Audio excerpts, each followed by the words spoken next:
Hey guys, for those of you who have been monitoring the news on property market, you probably would have seen this news by now already. It's been flooded all over on social media and also news.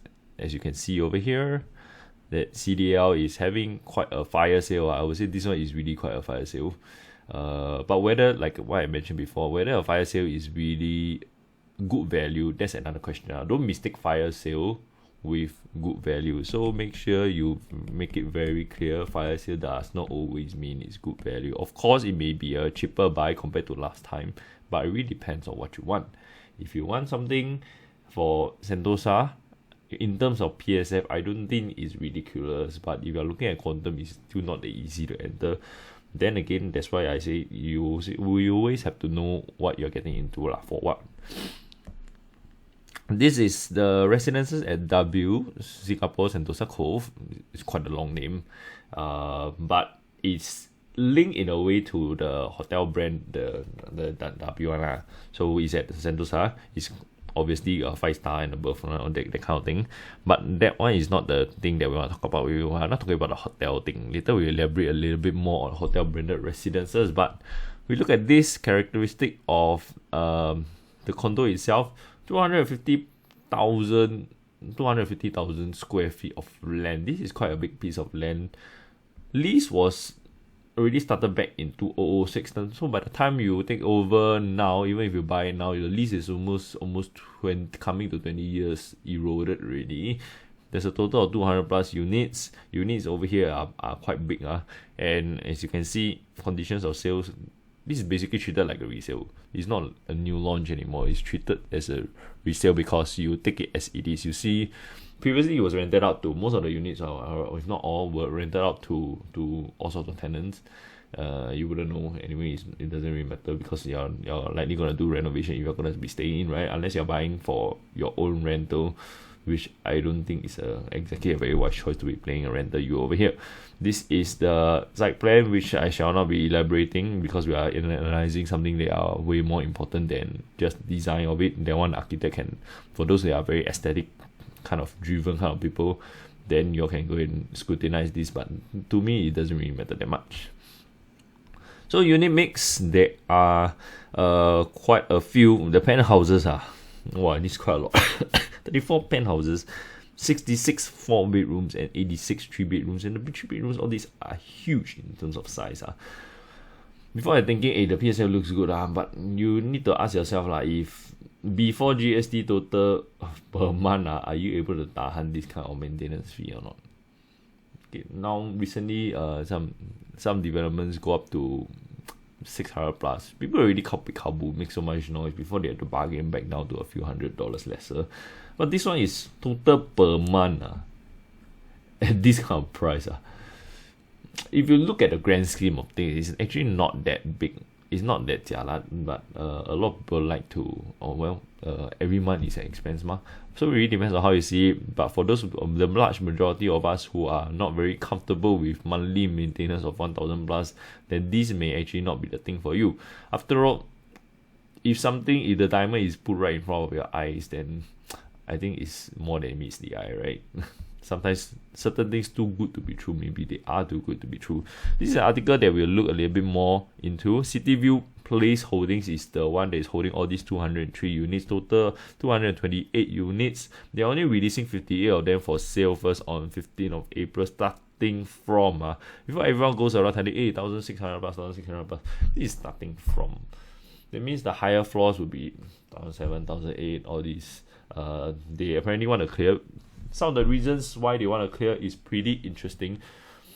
Later we'll look into a little bit more. If not for this article, I probably wouldn't have noticed what is really going on behind the scenes. But I'm very sure this is not the only reason, but it could be part of the reason. Preview runs starting from today to 14, associated with the W Hotel brand. And then there were only 20 of them, 20 caveated transactions, all in 2010. Okay, but later we will see 3 others that are quite shocking when it comes to loss record. Previously, when this was launched, this was aimed at the ultra rich because Sentosa Cove is all along marketed as a form of lifestyle kind of thing. It was never meant as a real investment thing. Of course, it was marketed to the foreigners as like, hey, you want to invest in Singapore, you can come here with very little restrictions. You can even buy the lender over here with approval. But we all know what really happened lah.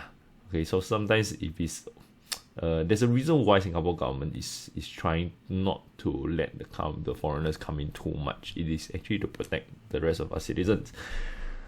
Previously, during back in COVID, it went down all the way to a median of 1,300 plus. Then after that, COVID came up and then it went up to 2,200 plus. Before you think, hey, this is crazy, man, this is a very big investment. Well, before you think that was a very big investment gain, you need to think about it. Cape Royal, I think in June, starting from June 2022, later we'll have a look at the chart.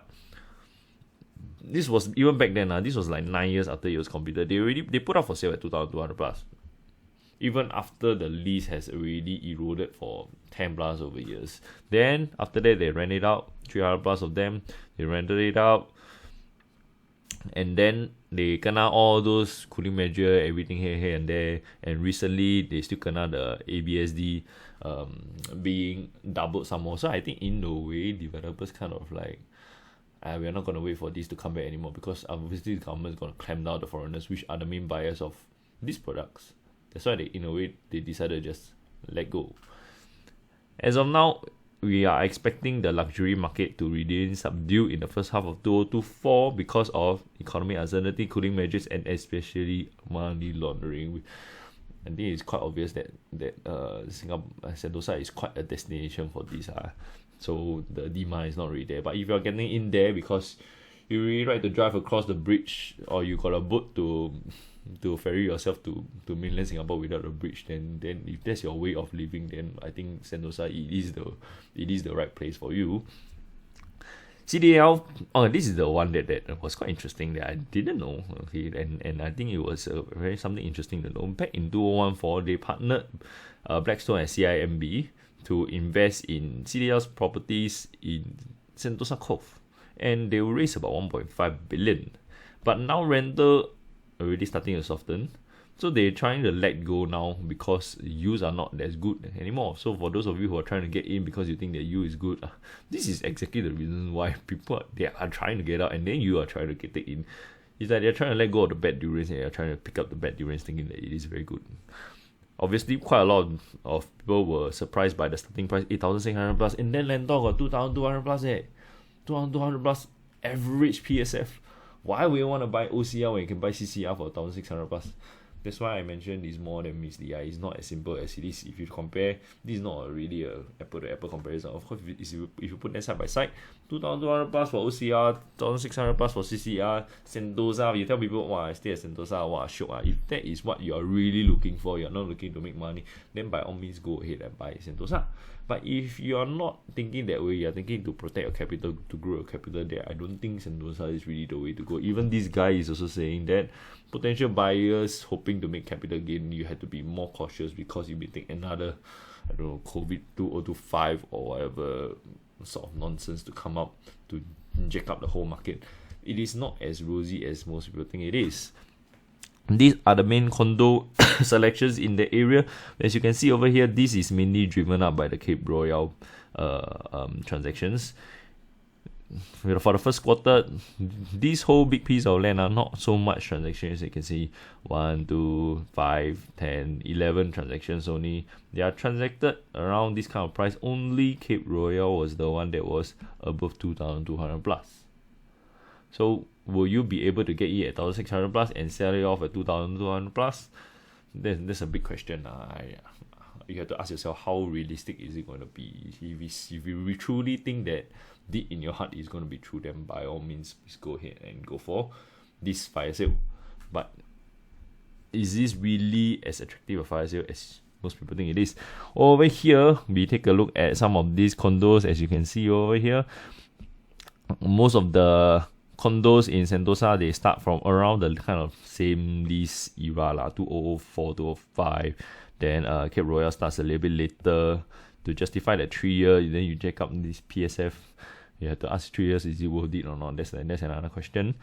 Previously, it went up as high as 2,400 plus. Then after that, crash all the way back down to 1,800, 1,700 plus. And then Cape Royal is the only one on top. This kind of gap, is it justifiable to go for Cape Royal, or is it justifiable to go for this? And is it even good decision to be going for something that has been, the rest of the market has been like this post-COVID, but those at Sentosa are already like this? What is the real reason? Some of the factors are already elaborated already, but if you still want to be a risk taker, you still strongly believe in CCR Sentosa, then I think you shouldn't be watching videos like this lah. You should just go ahead and buy, make yourself happy, because you are going to be staying something at going to be staying somewhere that most Singaporeans will be staying. But as long as you're happy, I think that's the most important, right? So previously, fire sale, remember back in June 2023, there was this whole hype about 11 Holland again. Let's take a look after 9 months how the progress is. Last time it was transacted at average around 1,000 PSF. The market has moved quite significantly already. As you can see, Lentor is already selling at this kind of price. Some other developments already push up to how much PSF already. But this guy, after 9 months, is still transacting over here. So is this really, does fire sale always really mean a good thing? That's, I think, it's quite obvious by now already. And if we are looking at the caveats of the residences at W Singapore, a couple of two-way transactions that we can see over here. I think 2017 there were 2, and then 2023 there was 1. And the funny thing is that 2017, the first one, lost almost $1.3 million. The second one lost over $1.3 million. 1.3, I don't think if I ever lose $1.3 million, I'm going to financially ever recover from this, man. Sure enough, maybe, yeah, but it's going to take a hell lot of time, effort, and energy and morale to even recover back. But if you're that kind that can afford to do so, then by all means. And please remember, today they are selling 58. They still got 200. They got total 203 units, if I remember correctly, around there. 200 plus units. They are only selling 58 units. If this one don't sell well, likely they will sell well lah. A lot of hype lah. If this one don't sell well, then will they be able to offload the rest at even lower price? So will there be an even deeper fire sale next time? Given that quite a lot of the other transactions are already below this kind of price. You can see the green one, the berth at Cove already transacting at below 1,500 plus. So it's 1,600, 1,700, 1,800. Is it actually as good a deal as most people think it is?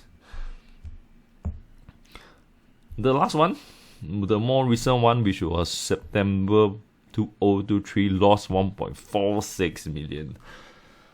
1.46 million. If I just have this one and this one combined together, this amount of loss, I think it can form quite a large percentage of your retirement fund and still retire maybe at my age, and okay, you don't go everyday go eat more 跑跳墙 that kind of thing lah.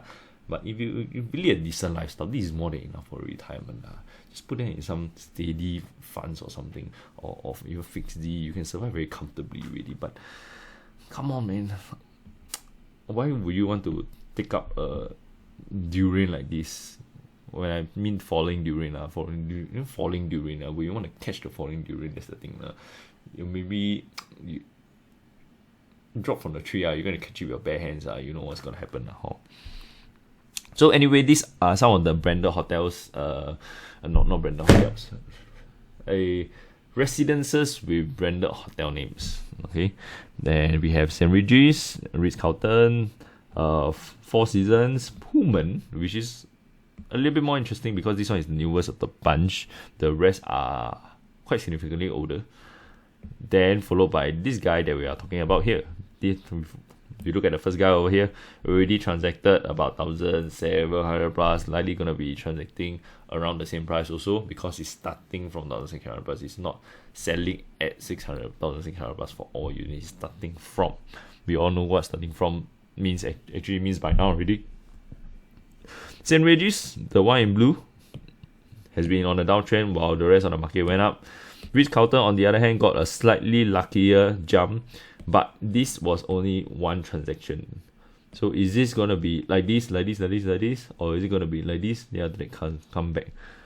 That's a big question, because you can see all this transaction has been hovering on all this area for how many years? This is 2022, this is 2008. That means it's about 14 years that he's been hovering around the same level already. Is this the kind of property that you want to be holding on to? But last time the Cai Fan is how much during back in 2008. Now the Cai Fan is ridiculous. Last time I eat Cai Fan, I think $2+ or less. Now I eat Cai Fan easily, it's like $5+. But it already depends on the kind of location. Before I can say that I can eat at Atas Cai Fan. No, it's not even at Atas Cai Fan. It's like maybe Toa Payoh Central kind of coffee shop kind of Cai Fan. We are not even talking about like Orchard level kind of Cai Fan. That one is way worse. That one I eat Cai Fan, I feel puking. Not because of the taste, but because of the price. But anyway, back to Pullman Residences. This one is a little bit interesting. It has been on a slight uptrend, but the true reason, I think only the insiders really know why it's actually on the uptrend, which I shall not mention in this video over here. But if you know, you know lah. Let's just keep it as it is. Okay. And Four Seasons Park. I think Four Seasons Park is yes, it's a freehold. So Four Seasons Park has been hovering around this level. So don't get me wrong, you see 2007 it has already hit 2,800 PSF. Now it's around this level. Not to say it's bad, but what I'm trying to show here is that the hotel branded kind of thing is nice, it's good, but it's more catered towards the high net worth. If you can afford that kind of lifestyle, then I think this is more suited for you, because you are not buying to invest your money, you're buying to really enjoy, and in a way to show off to friends and relatives and whoever it is. But if you are buying because you like this location but you cannot afford to lose the money, then I don't think this is the place for you. Okay, let's just make it clear. So that will be all we have for today. If you are buying, if you are looking for at the fire sale for the residences at W Singapore Sentosa Cove, next time if I ever buy there, then somebody ask me where do I stay. The residences at W Singapore Sentosa Cove. How long will I take to memorize this line? This is quite interesting. But I don't think I'll be touching that, thankfully. But yeah, for those of you who are looking, then please be more cautious about what you are. Please know what you are actually going to buy before you actually commit. Okay, that will be all we have for today. If you need any help, then navigating all this property market in all these uncertain times, then feel free to drop me a text, and I definitely can offer some insights. That will be all. See you guys. Bye bye.